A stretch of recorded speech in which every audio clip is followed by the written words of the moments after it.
vlogger sa Jun Abukal YouTube channel. Kung bago pa po kayo sa akin channel, touch all the bell para updated kayo kay YouTube sa ating mga bagong video sa Jun Abukal YouTube channel. So ito po yung certification from the barangay. Kumbaga po, halimbawa namatay na po yung spouse, so malilipat na po doon sa anak yung pag-claim, so kukuha po kayo ng certification from the barangay. Isa po siya sa requirements ng anak na nagki-claim na isang account lang yung napagkasunduan ng magkakapatid.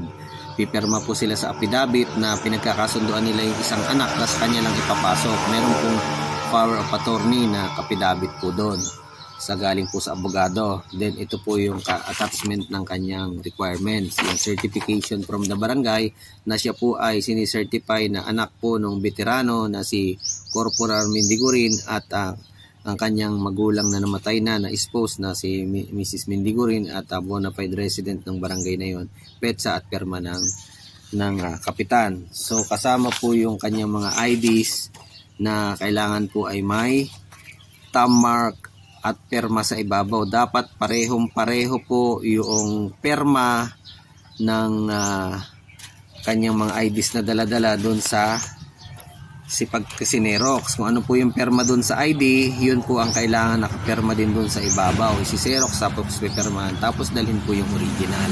Dahil nahanap din po nila. So, sa Jun Abukal YouTube channel po, kung bago pa po kayo sa aking channel, touch all the bell para updated kayo kay YouTube sa ating mga bagong videos.